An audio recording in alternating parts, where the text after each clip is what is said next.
I'm reading from Radha Sudaniti, new verse number 37, discussing more of the intimate sevas of Radha and Krishna. This is Vasant Tilak Chandas. The different verses have different poetic meters or chandas by which they are chanted. This one is like Brahma Samhita, like the previous one, 32. Vasant Tilak Chandas. Patravalim rachyatum kuchaya kapale vadam vichitra kavarim navamalikabi angam chabushayatum abharanerjitashe Shri Radhike Mai Videhi Kripavalokam Shri Radhike Mai Videhi Kripavalokam. Translation. O Shri Radhike, I desire to paint rows of leaves on your cheeks and your breasts, and to weave a garland of malika flowers into your stylish hair braid. And I desire and I want to decorate your body with different ornaments. Please cast a merciful glance upon me.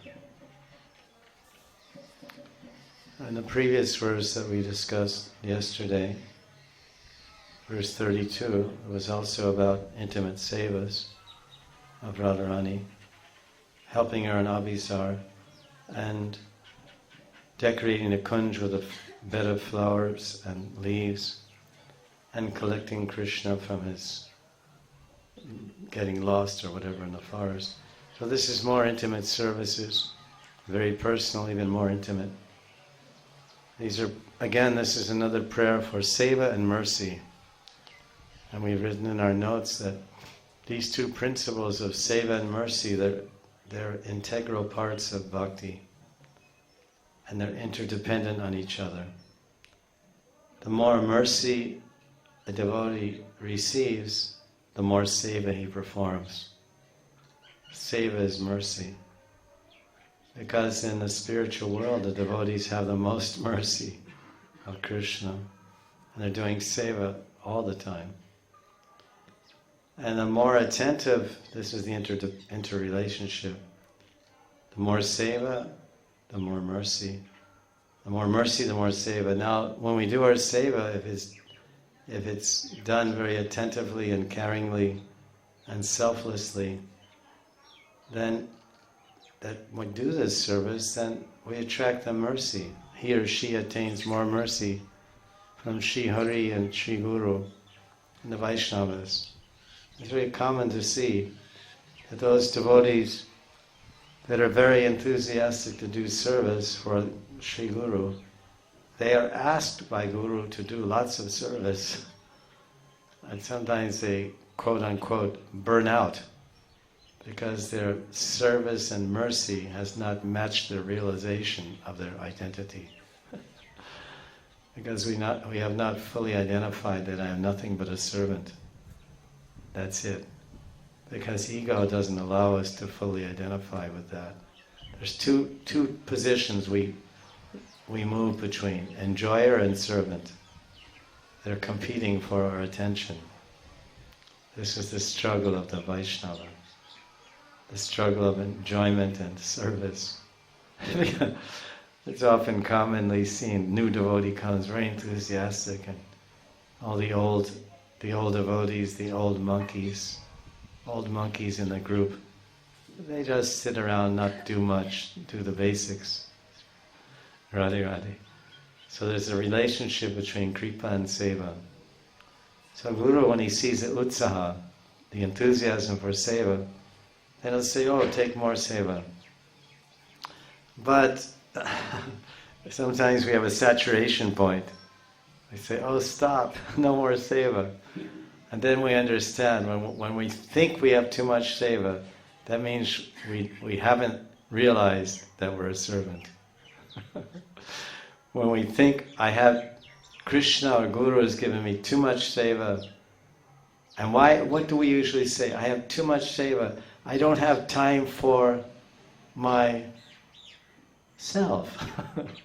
Well, what is the self but a serving entity?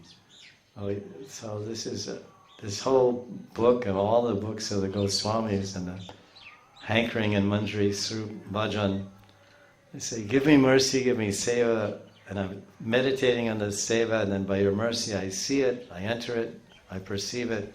It's a vision, it's a reality, it's a sporty, strong, tangible, real vision, momentary entrance into the Nitya Leela of Radha and Krishna. And I'm there, I'm taking a direct personal part. I'm brushing Radharani's hair and painting her face with leaves and decorating her and escorting her on her love journey to meet Krishna. And I'm giving her tambo and hundreds of sevas we may see in meditation by the mercy of Krishna and Radha. And then they may go, disappear, where it went. Then there's lamentation. So this is the first line, we discussed line by line to Rasa Niryas. Rasa Swadna Niryas. Niryas means to extract the ras, the flavor, the taste, the meaning, the bhav behind each line, each word. What is the meaning for me? What is the practical application in my life? How will it change the content of my feelings? How will it expand the limit of my thinking? How will it shape the form of my prayers? This is how shlokas and how deep study creates a reaction in us. We discuss the concept of rasa niryas because this is one of the reasons why Lord Krishna came as Lord Gauranga. So there's one verse that says, Prema rasa niryas. Rag marg bhakti prachar, raganuga bhakti prachar, prema rasa niryas. That he came, we discussed this before, he came to preach raganuga bhakti in the mood of the gopis, Radha Dasyam, and he came with Krishna's desire to relish Radharani's mahabhav, aswadan, to taste her ras, his madhurya ras.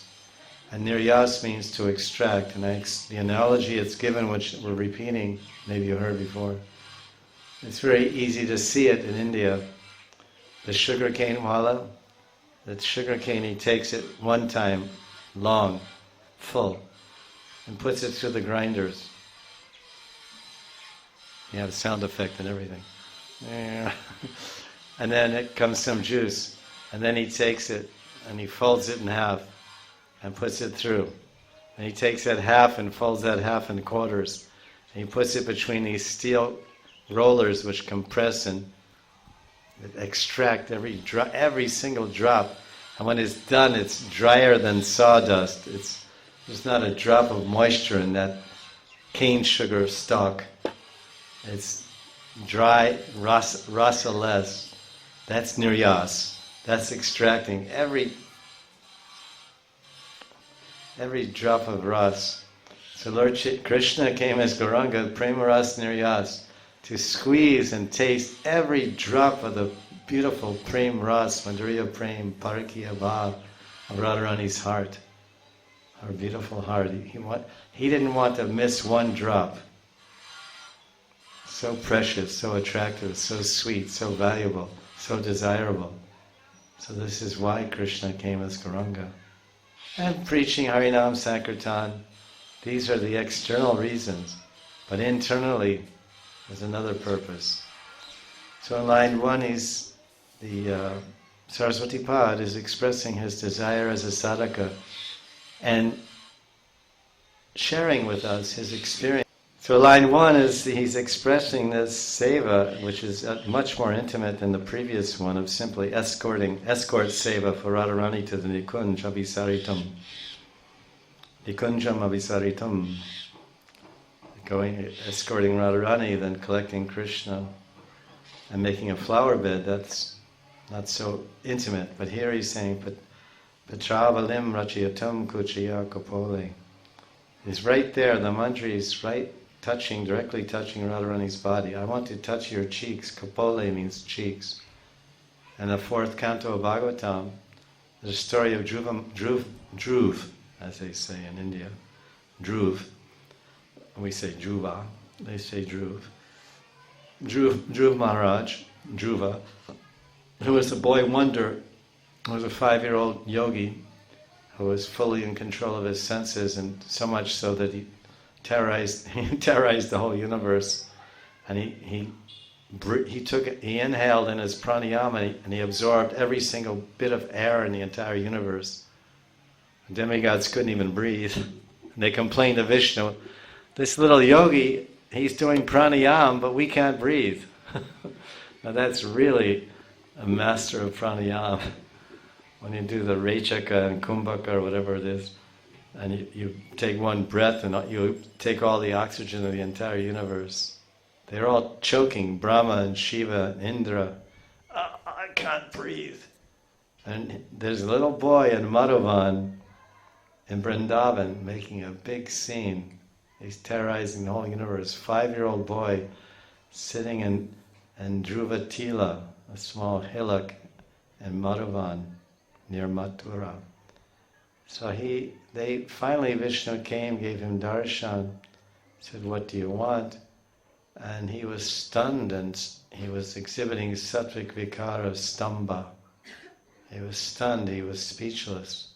Vishnu, I've been meditating on you for so long, with such intense austerity, now you're giving me darshan. But his mind was telling him, I want to offer prayers, I want to pray to you. You're my Lord. You're Lord Vishnu, Bhagavan. He couldn't speak anything. His tongue was frozen, he was tied.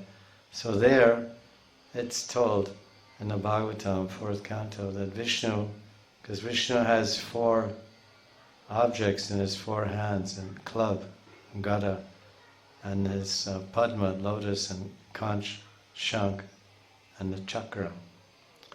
So for devotees he has 2. The conch shell is for devotees, shank, and the padma, lotus, is for devotees. And for the non-devotees there's the club and the chakra. For devotees he blows the conch shell and says, don't be afraid, I'm right there. Always. Konteha pratijanihi nabe bhakti pranashati. I'm my devotee, never perishes. Don't be afraid. The conch shell announces victory. The conch shell of Vishnu announces victory for the surrendered soul, the bhakta, the devotee. And the lotus flower is for Ashirvad, blessing. Krishna touches us with his mercy, then our consciousness blooms like a lotus flower. The proverbial Sahasra Padma chakra of the yogi, the realized yogi, expands his chakra of his head. I forgot the name of that one. Sahasra Padma. So when the devotee is touched by the lotus flower of Krishna or Radharani, she has a Leela Kamal, a play lotus, a pastime lotus, she twirls in her hand. And if that lotus touches the devotee, then they get Kripa Siddhi. Go back to Dhruva. So Dhruva Maharaj was stuttering and stunned. So Vishnu took his conch shell and he says, Kapola Sparsha, Shankha Kapola Sparsha. He touched his conch shell to Dhruva's cheek, Kapola, and then he started speaking Sanskrit shlokas in praise of Lord Vishnu. The magic. Mukam karoti vachalam pangam langayate garam yat kripatavaham bande Sri Garundinataranam.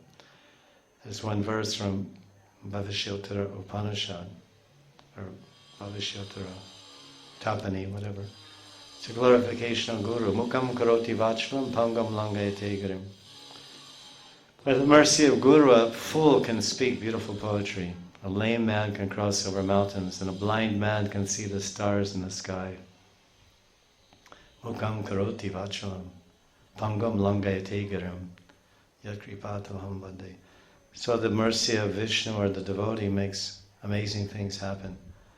So Saraswati Pad is praying, "O Radharani, when can I get an opportunity to paint a row of leaves on your cheeks and on your breasts? There's so many beautiful designs."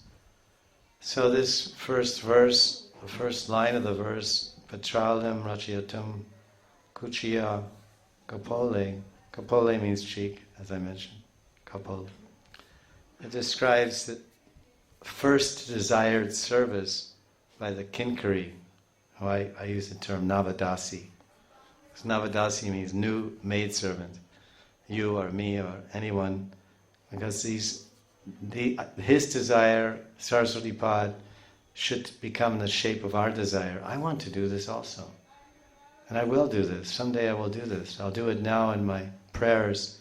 I will render this service now to Radharani in my prayers, when I recite and remember and read these prayers from Stavavali by Raghunath Das and Prarthana by Narottam Das and this Radharas Sudhanidhi by Saraswati Pad.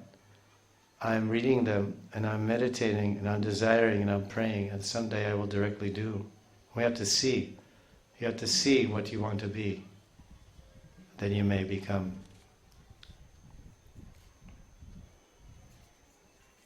That's a nice phrase. You have to see what you want to be, then you may become. Right? So if you have no picture, it's called ideal. Your ideal. They say that a human being is only as big as his ideal. If your ideal is small, you're small. You're nowhere. If your ideal is big, you may reach it, you may attain it. But if you think small, you'll be small. If you think big, and Krishna wants you to be big, you'll be big. But he won't make you big if you're not thinking big. Everything's fine, I'm cool, I'm okay. Come say, come sa. What more I need? I'm like Mr. Happy, Mr. Happy-go-lucky. I'm on the top of the world, I've got everything. The devotee thinks I'm on the bottom. Trinadapi Sunichena. Sunichena means the bottom of the bottom. And I have nothing. And I'm begging for kincha, something. So in this particular verse, Radharani, it's a very personal one. And Radharani is exhibiting here a mood of Swadhina Bhratrika, which our acharyas are indicating. There's a whole leela that we'll read about behind this beautiful shloka. After Radharani and Krishna enjoy intimately together, then Radharani sometimes she becomes very bossy and very commanding and dictating, and Krishna loves it. There's nothing more than a man likes than an aggressive, commanding, bossy woman. If a woman is just submissive and humble, it's so boring. I mean, it's a certain lakshana, a certain characteristic, but that shouldn't be there all the time. There has to be some fire and some feisty moods, and that variety is the mother of enjoyment. Wow, that's pretty mighty wind there. Variety is the mother of enjoyment. No variety, no pleasure. If you eat rice every day, you may get bored after a few days. Plain white rice. So you want a little variety. That's nature. So Radharani's in this mood, and which means controlling and ordering whom? Her servant. And who's Radharani's servant? Krishna. Krishna is Radharani Dasi. Radharani. Everyone's Krishna Das, and Krishna is Radharani Dasi. That's nice. Everyone is Jivaras, every Jiva is Jivara Swarupaya Krishna or Nityadas. Everyone's eternally, knowingly or unknowingly serving Krishna's Mayak energy, his Mahamaya or his Yogamaya. Eternally here, eternally there. Seva's going on, never stops. We never stop living, we're eternal, here or there. Serving Maya or serving Krishna. And Krishna is also Nityadas. He's also eternally serving Radharani and all the gopis. So Radharani is, after her yugals, amorous enjoyments, Radha is all disheveled and her clothes are scattered here and there in the flower bed. And so now she orders, at this time Ishvari orders Sham, look, you rubbed off the pictures off my cheeks and my breasts and the designs like Makari. Makari is a female dolphin, the symbol of Cupid. They were sporting on my cheeks, and the crescent moons and many mango blossoms that were decorating my raised breasts. Now please repaint these decorations, because you removed them, so you should put them back. So Achyuta, this is a word they use in the Tika, very nice name, because Achyuta is a name for Krishna. Achyuta means infallible, doesn't fail. But we have heard a very nice meaning of this word. It usually means one who doesn't fail, but we heard a description once by some acharya, I can't remember. He said Achyuta means he is the only person in the universe, Krishna, Achyuta Sri Krishna, is the only person in the universe who never fails to reciprocate with a love offering of his devotees. Other people, you may offer so much love to them, and you get nothing in return, or you get rejected, or you get insulted, or even so many reactions can come, even when you're offering something beautiful. You're offering something kind and sweet and caring to another person. You may get an opposite reaction. Rather than gratitude and appreciation and loving reciprocation, you may get, as they say, stabbed in the back. This is the reality of this cruel world that we live in. There's a word called tragedy, and everybody can figure out what that means. Everyone has had their own versions of tragedy. At least if you're older than 10 years old. When you're under 10, everything is great. So there she is. So now Krishna, they say, Achyuta picks up the paintbrush, and then the Manjari holds the kasturi, which is musk, black musk, liquid, to paint pictures on Radharani's breasts and her cheeks. And so Krishna starts doing that. But as soon as he starts touching Radharani's cheek with a paintbrush, then oh, Radharani. He starts trembling. He can't even hold a paintbrush. And Krishna has one form as Ananta Shesh. And he's holding up the entire universe. It says that this entire universe with untold millions and millions of planets is just like one mustard seed. It's like one mustard seed on the head of a cobra. It's nothing. But so he can hold up so many millions of universes, but he can't hold a paintbrush. He can't hold a paintbrush in his hand and paint Radharani's cheeks. He's so much nervous and so much agitated, disturbed, excited. Oh, what to speak of when he starts painting here? Then he'll just drop the paintbrush and faint probably. So then what happens, he's trembling, he starts sweating, he can't hold a paintbrush. But the ever attentive Navadasi, the Kinkari, was observing all this fun, and she's slightly but inaudibly laughing right along with Srimati and the other Sakhis. Because Krishna looks very funny. He's trembling and he's trying to I gotta do this right. He's trying to look cool and look like he's really composed and peaceful. I know what I'm doing. But he's what we say, he's lost it. And the Manjaris and Sakhis and Radharani are all fully aware of it, his inability to execute this most simple seva. And they're actually laughing, but inaudibly. And so when the Manjari sees this Leela in her meditation, she prays to Radharani, "Oh Radharani, I see that Krishna is trying to do this service. Why don't you ask me to do this service? Because I won't be nervous. I'll be able to do it properly. Because I learned how to paint your cheeks. Chitra Sakhi, she taught me personally. She's your personal designer or decorator or whatever, makeup artist, I guess you call it, in modern vernacular. When there's some play or drama, the makeup artist, some lady or gentleman who's very expert at decorating the actors and actresses before they perform their whatever it's called, the Brijbasi Mandali or whatever it is. It's quite a wonderful production, no doubt. Lots of love involved in that. And that's the best part of it. The backing of it all. And that's what Krishna is appreciating. I saw once on the TV some Goloka Productions or something. I thought, oh, I know the producer of this. It's very good. Just a desire to be part of it and share it and show it, that will send you there directly. You'll play your part, no doubt.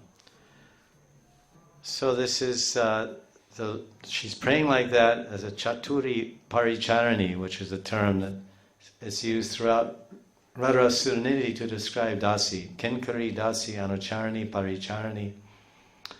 Chara means to move, basically. Brahmachari means one who moves in the Brahman. So Chara. So the Vanachari means one who's moving in the forest, the Grihastha. He leaves the Griha, sta. He leaves the Grihastha. Sta means situated, standing in the house. Grihastha becomes an Vanachari. You ever heard that term? Brahmachari, Vanachari. It means he leaves the house and he's still married, but he's moving in the forest, associating with sadhus and rishis, doing some personal tapasya to purify his sins, visiting holy places, hearing harikathas, serving sadhus. That's the life of the Vanachari, who's in between the ashram of vairagya, detachment, and grihastha life. Vanachari. So Anucharani means she follows Radharani one after the other. She's doing this service after that service. Or Paricharani means a wide variety. Pari means many omnidirectional sevas. Pari Brajakacharya. Ashtadhara Sata Shri Shrimad, whoever does that. Pari Brajakacharya. So Pari Braja means to move. Acharya means to teach. So he's moving and teaching. Where? Pari. Pari means Russia, South America, here, there, India, everywhere. This Paribraja.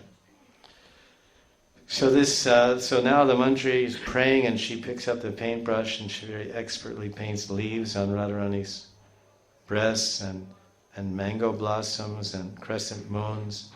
And on her cheek she paints Makari on Nagari Mani's breasts and cheeks. And meanwhile, Nagar means the romantic hero, Nagar.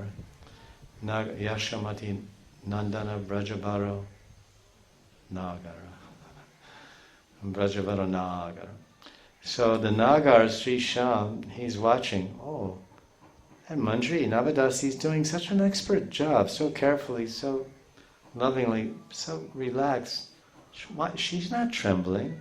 She's not disturbed. She's not dripping the kasturi down, little drops on Radharani's cheek. And she's doing it expertly. So he's appreciating. So that's the seva that's revealed in line 1 of his meditation, and he's sharing it with us. And all of us, many of us have Thakurji's, Thakurani, when we do our seva for our Murti seva, Sri Murti Puja, and we may paint their faces and decorate them. So that's wonderful, Shrinkara seva. As below, so above. So in the spiritual world, we're practicing and we're cultivating attachment for these sevas. It's very, very good. And here, of course, that's done externally, especially in Sadhaka Rup, Murti Puja. because that's one of the 9 limbs of devotion. Archanam, Vandanam, Sakyam, Dasyam, Sakyamatna, Vedanam. So we do Murti Puja, then we chant Astakams and prayers. This Aparad Shamak, Mantrahinam, Kriyahinam, Bhaktihinam, Janardana, Yat Pujitam, Mayadevam, Pari, whatever it is.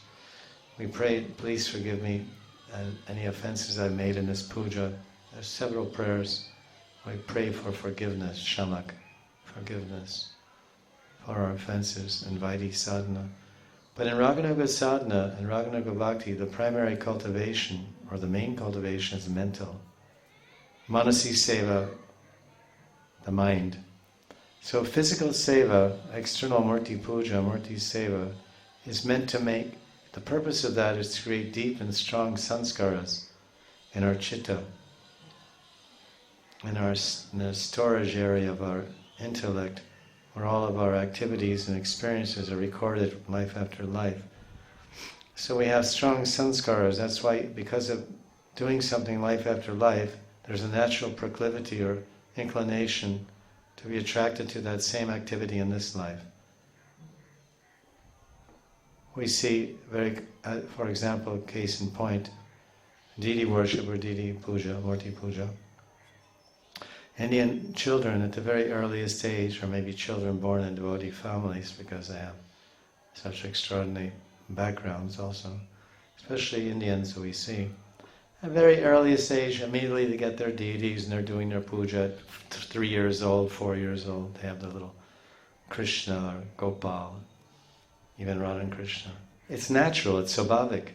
It's in their very nature. How is it? It's in their chitta. It's in their storage. Their sanskaras, their bhakti sanskaras from previous lives. And they immediately fructify as soon as they obtain an external body in this life. Start doing puja. So we're doing all these murti sevas to create these deep samskaras in our chitta. So then when we enter the path of Raga Nuga Bhakti, that's why one is given diksha. The purpose of diksha mantras is to do puja. If one is not doing puja, technically you don't need diksha mantras. Chant Hare Krishna. You need to surrender to a guru, you need to get the mercy of guru and blessings of guru, connection with guru. Guru Pada Shraya. Bhakti begins with Guru Pada Shraya. Diksha Adi Shikshanam. So Diksha Adi Shikshanam, then the Murti Puja is part of Diksha. But he may just say you chant the holy name and do bhajan, Shravanam Kirtan Vishnu Smaranam Padasevanam. But you don't have personal deities and you're not engaged that way. That's all right. But if you're going to worship deities, then you need to have Diksha mantras because you can't offer bhoga without the Gopal mantra. This is in Shastra. There's some adjustment made in various institutions. They've introduced other mantras to be utilized for the practice of offering bhoga to Thakurjis. And that's also pointing in the right direction. But as far as Shastra go, the Shastras that describe Murti Puja, they say that offerings require the Gopal mantra. So now we're doing this puja, so when we finally, somehow by the mercy of Krishna and Vaishnavas, we start the path, we start practicing Raganuga Bhakti, then the practice becomes internal. So all the external seva we did and puja we did, it may become very reduced to a very small amount, minimal amount. Or you may become so absorbed in Manasi seva that you give your deities to someone else. Because they become so much strong in your sanskaras, in your chitta, that you immediately close your eyes, you see them, they're already there. The whole practice of external puja is to establish Krishna within your mind and heart. And some devotees have that at Murti Stapana, that form of the Lord is already established in the mind and heart from previous lives. So therefore the puja is the mental puja, Manasi Seva, is quite easy. So they can easily close their eyes and see Krishna and do puja there. So he's praying here, this is all mental, this is all meditative seva.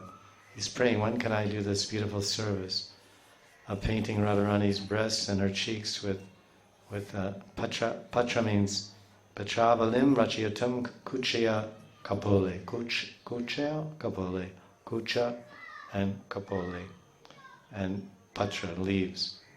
So that's the first line. The second line is Badum Vichitra. Badum Vichitra Kavarim Navamalikivi. And then I will weave a Navamalika, a very fresh garland of Malika flowers, and Vichitra, very attractive and very stylish and variegated garland of Malika flowers. I will weave that I will bind it in your hair braid.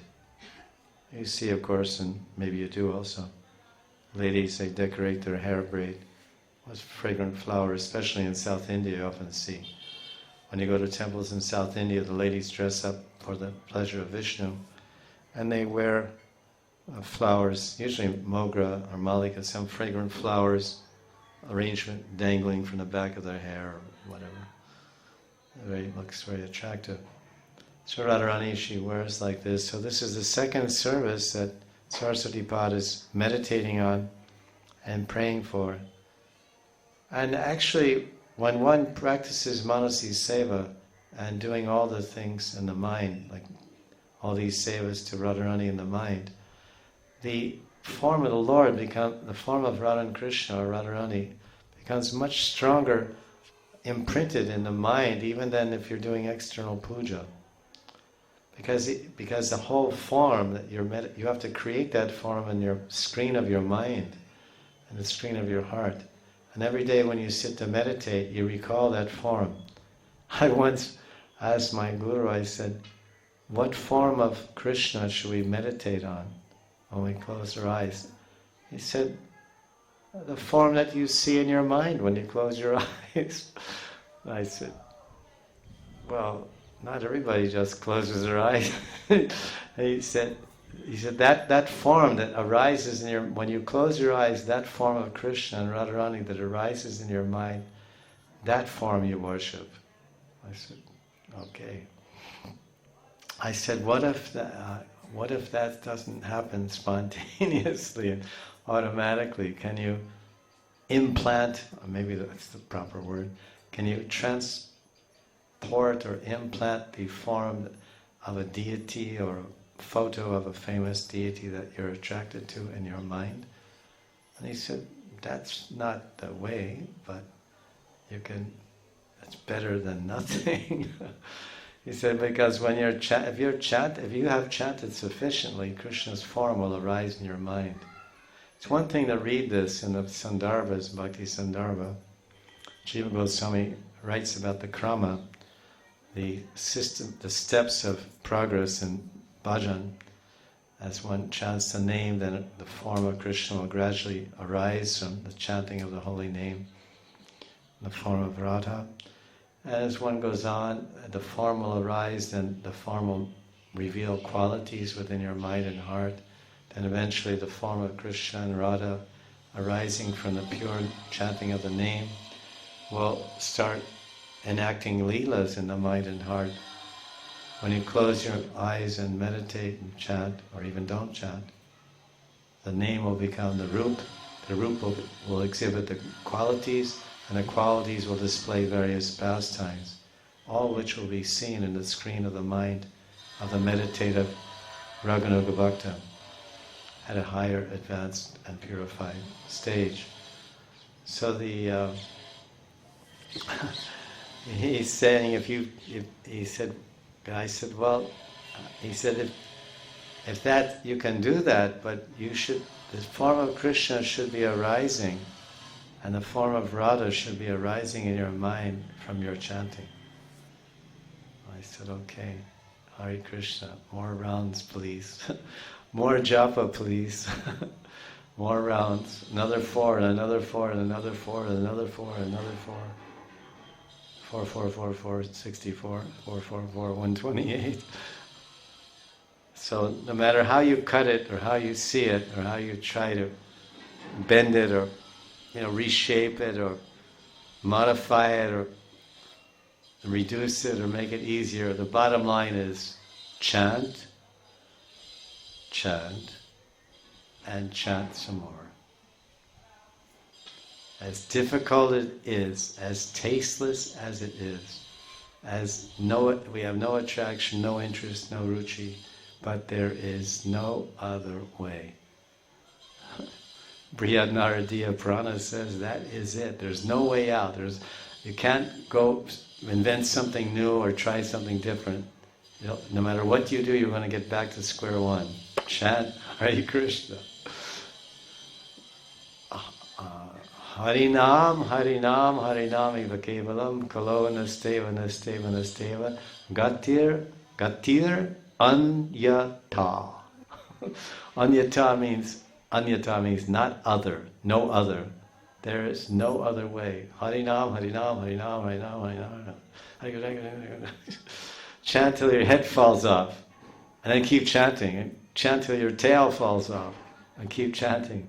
Chant till your arms fall off, keep chanting. Chant till your legs fall off, and keep chanting. Chant till your body falls off, and keep chanting. And get a new body, and start chanting again. And finally, we'll get a spiritual body, and we'll be in the spiritual world. And what will we chant? Govinda Damodara Madhaveti, Govinda Damodara Madhaveti. That's like this. So in line 2 is saying, I want to braid your hair. It's not a big thing. I want to put some flowers in your hair. Can I do that? Like your daughter might say, oh mommy, can I put some flowers in your hair? It's innocent enough, it's simple enough. Yeah, okay.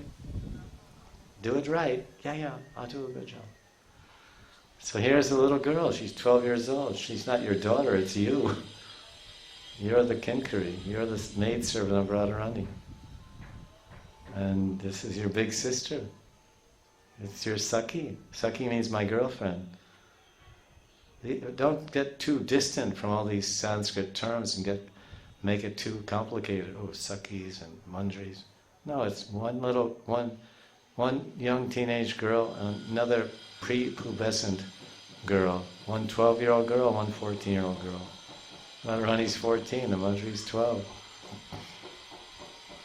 It's sisterly love. It's Sakyaras. It's Dasyarati. The maid servants were her friends. She loves. Radharani loves the Manjaris. She loves us. We're her sisters. We're her friends. We're with her all the time. We live with Radharani 24 hours a day. It's like Radharani doesn't move anywhere without her Manjaris. Krishna may not be there. Ashtasakis may not be there. And so many mothers and grandmothers, they're hardly ever there. But Manjaris are always there. We never lose sight of Radharani. We never stop hearing Radharani's heartbeat. We never stop seeing Radharani's smile and face and facial expressions. We never stop hearing Radharani's heartbeat. I said that. Everything, the Manjari is right there with Radharani. Reflecting everything, resonating every vibration of Radharani, reflecting every mood of Radharani, feeling every feeling of Radharani, sharing every thought of Radharani, planning every plan of Radharani, executing every will of Radharani. This is the Manjari. They're just like... This is Tadatmya. What is Tadatmyam? Bhav Tadatmyam. It means one. Vishaka, Vishaka, Shaka. Shaka means branch. Like branches of a tree are called Shaka. And we talk about the Dwadasa Gopals, different Shakas, different branches of Gopals. So V means without, no branch. Vishaka is born the same day as Radharani, the same time as Radharani, the same place as Radharani, the same bhav as Radharani, the same mood as Radharani, the same complexion as Radharani. She's situated. Vishaka is standing and situated in the place of Radharani's shadow. I'm standing here, my shadow is here. The shadow, the second Radharani is Vishaka. What to speak of the Manjaris? Because Vishaka is Nashtasaki, a Nayaka. She has her own intimate relationship with Krishna. But so there is some small distance in Bhav. But the Manjaris are Bhav Tadatmyam. Only the Manjaris are Bhav Tadatmya with Radharani. one like Vishaka in every way, but then one with her heart and her feelings. This is the most beautiful merging. Talk about merging and oneness. This is the ultimate oneness, the Achintya Bheda Bheda Tattva, the simultaneous oneness and difference. The Manjari is one and Radharani is one. They're separate, but they're one in everything else. It's a dynamic reality that we're all aspiring for. So in this line too, we were writing here, the Manjari is meditating upon Radharani's Kesh Seva. This is needed many times throughout the day and night. It's a very valuable seva. Everything in Vrindavan is characterized by freshness and newness. That's why we see everywhere in Sanskrit, nava, nava, nava. Anurag, not rag, but anurag. Newer, anu means repeated, newer, rag, attachment. Nava, nava nikunja, nava lata mandir. Nava Yovanam, Nava. Nava Yovanam Sri Krishna. He's ever fresh, ever useful. Navalata Mandir. The mandir is made of creepers, but always fresh and new creepers. And everything is new and fresh. So not only freshness and newness, but also in seva, varieties of sevas and the intensities of loving moods, attractions and attachments, which are ever renewing themselves and expressing themselves in newer and more flavorful, tasty ways. The whole dynamics of the spiritual world and the exchanges is so captivating and so inconceivably wonderful that you can't help but become mad to go there and mad to be part of it. And the more we hear about it and the more we reflect upon it, the more our hearts will race in that direction. Especially when we become fixed in our bhajan, fixed in our goal, fixed in our bhajan, fixed in our sangha. When all these things are adjusted and coordinated, then our path is wide open and we can move very quickly on the path. When proper adjustment of guru, proper adjustment of sadhana, proper adjustment of goal. When all three of these are in perfect adjustment, then you go very fastly on the path of self-realization. I've seen this from my own experience. That's why I'm not reading this, I'm saying this. And what I'm writing is what I'm also having some idea about. So in this verse, Navadat, these are basically my commentaries on these verses I'm reading and speaking of. And this verse, Navadasi, Radharani's Kinkari, is weaving malika flowers in Radharani's beautiful hair braid.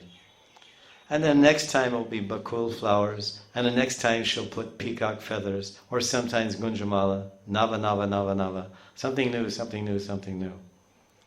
And each time it's so pleasing to Radharani.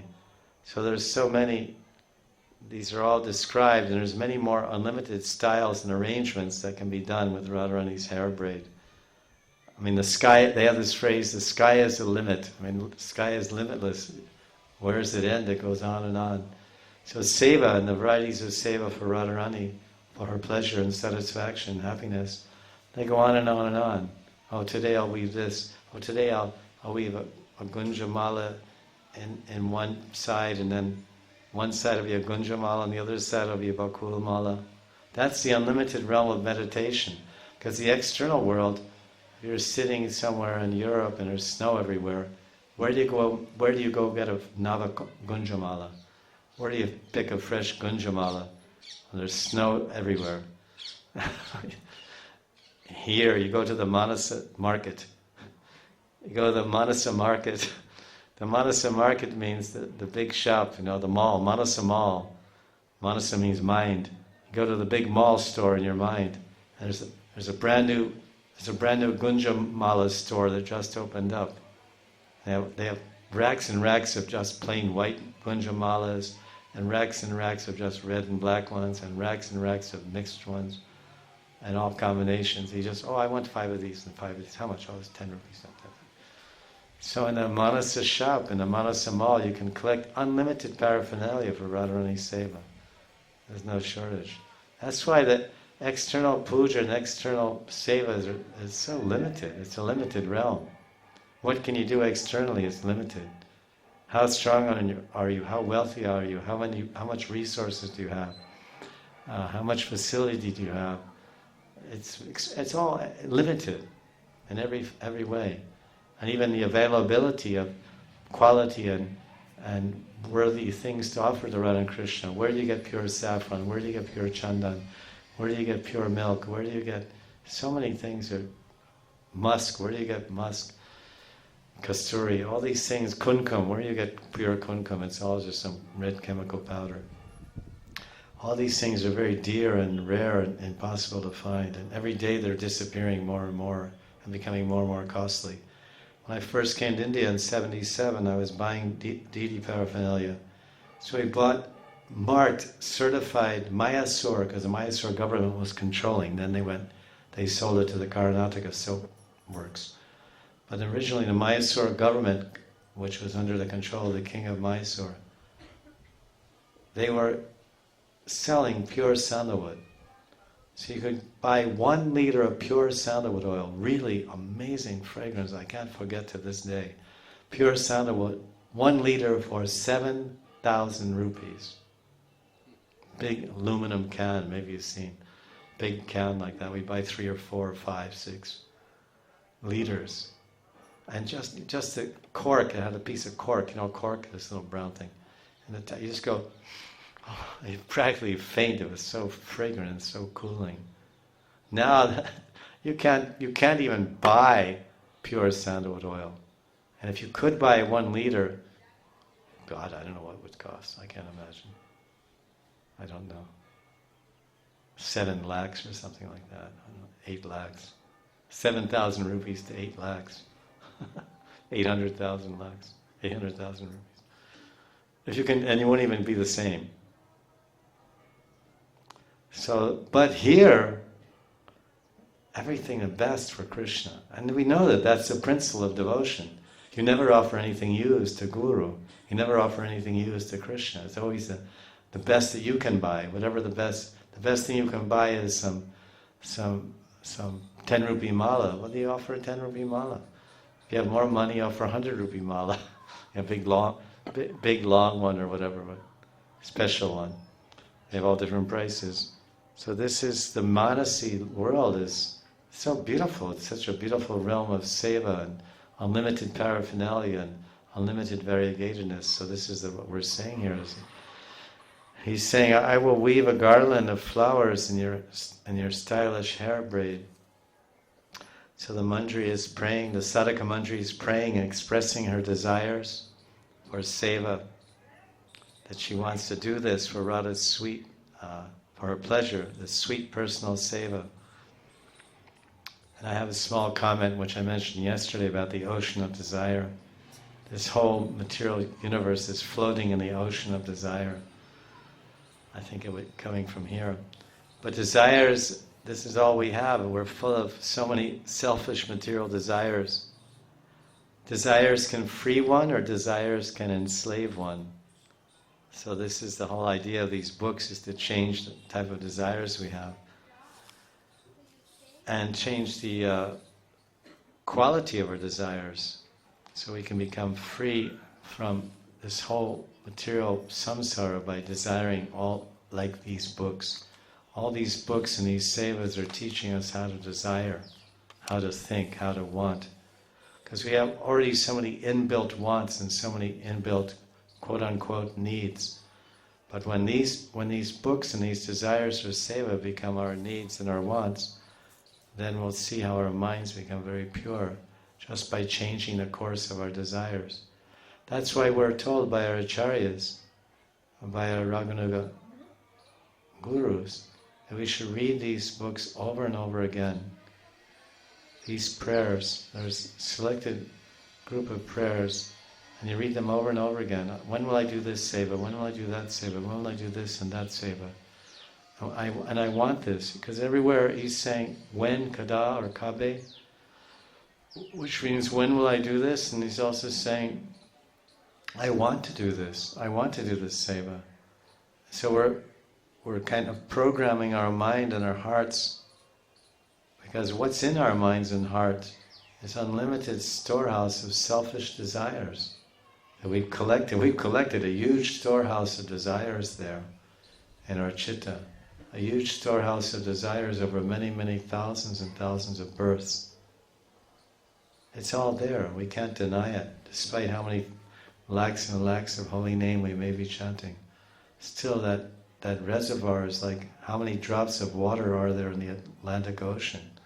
Many drops, millions. So how many desires are there, known and unknown? You rest in at night, and so many amazing, weird and strange things manifest in the subtle plane of dreams. And it's just some little bubbles. Those are just some bubbles coming up in a mountain lake due to the fermentation of the leaves that have fallen there in the bottom.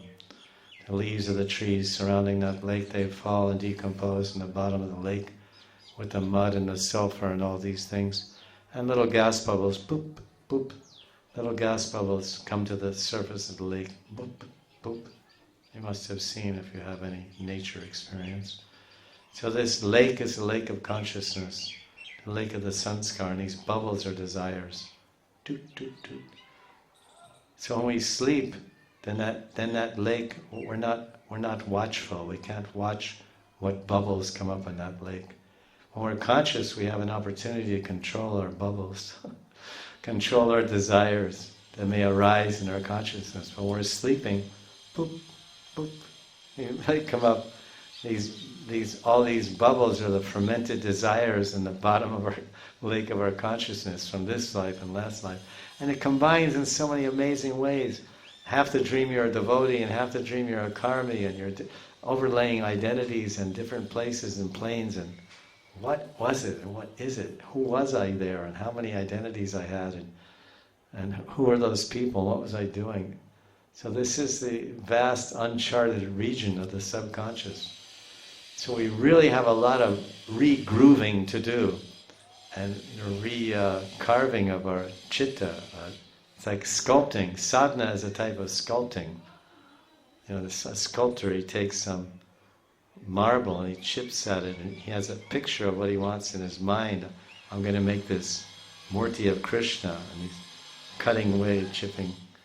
So sadhana is we're sculpting our chitta, we're sculpting our subconsciousness with these desires. That's why we take one verse like this and we just chant, and we try to see every aspect of it, we try to feel every aspect of it. And we pray, we mix the vision, we mix the meditation with prayers and hankering. And can we see this? And we take the position, we approach this verse, this seva aspiration verse, from different angles. What is the content of the verse? And what is the seva? Then I'm there and I'm doing this seva, and how am I doing it? And who is with me, and who is watching me, and what is Radharani looking like, and what I'm dressed like. And this is absorption. And all these every thought is called a manovritti. Manovritti means a wave of thought, manovritti.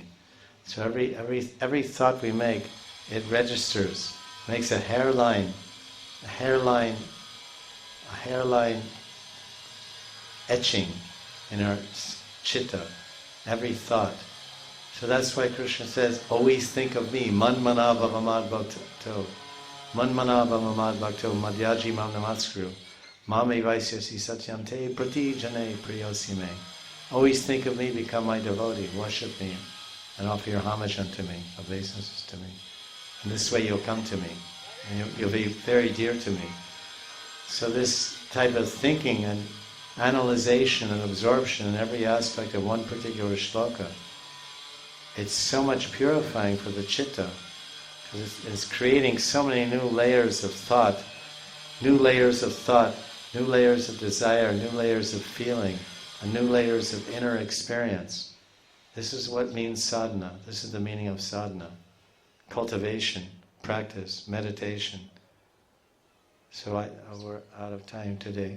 We'll continue more tomorrow on this verse. And line 3, we have more to say on line 3, and then line 4 of verse 37 of Radharasa Sudha Nidhi. Jai Jai Shri Radhe Jai Jai Shri Radhe, Jai Jai Shri Radhe.